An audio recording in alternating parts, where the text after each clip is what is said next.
Hello, today in this class let us learn about the structure of anther. Androecium is a male reproductive part in a flower. They are also called as stamens, right? And stamen consisting of two parts, they are anther and filament. And here this anther, it is generally called as bilobed and dithecous anther. And this bilobed dithecous anther, whenever we take cross section, it looks like this. It is having 4 microsporangia which are covered by anther wall, okay, and it is having connectivity tissue also, right. Now let us take a part of this anther and discuss in detail, right. So here you can see enlarged view of microsporangium showing anther wall. So here first let us take anther wall. Anther wall, actually it consisting of 4 layers of cells, and those are epidermis, endothecium, middle layers and tapetum.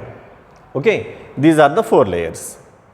In these 4 layers, the first 3, those are epidermis, middle layer, endothecium and middle layers. They are protective in nature and also helps in the dehiscence of anther at its maturity. That means whenever anther it forms pollen grains, it will breaks down, right, to release the pollen grains. So at the time of maturity of anther, these layers, epidermis, endothecium and middle layers, they helps in the dehiscence of anther. Next, the last layer of anther wall is known as tapetum, and tapetum is having a special type of cells, and these tapetum cells, here you can see they are larger in size and they are having full cytoplasm and with lots of food materials, and in these cells we can see more than one nucleus also, okay, more than one nucleus also we can see in this tapetum. So what is the function of tapetum? Tapetum helps in the nourishment of young pollen grains, okay. It is a nourishment in nature, nutritive in nature. It is having so many nutritive materials in its cytoplasm, right. That is the function of tapetum. After this, so this is anther wall, and anther wall is followed by microsporangium. So this is microsporangium, and this microsporangium, it consisting of compactly arranged cells, and those cells are called as microspore mother cells, right.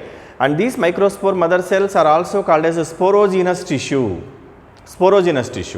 And these sporogenous tissue or microspore mother cells are diploid. They are in diploid condition. And here in these microspore mother cells, meiosis takes place.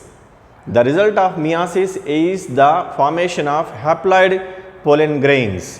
One cell gives rise to 4 cells in meiosis, right. So each microspore mother cell, it divides and it forms 4 haploid pollen grains. They form into a pollen tetrad, right. This process is actually known as microsporogenesis because pollen grains are called as microspores.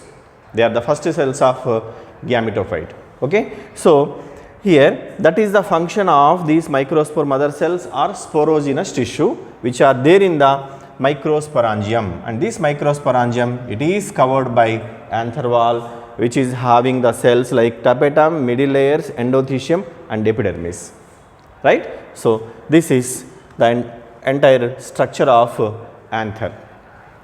Thank you.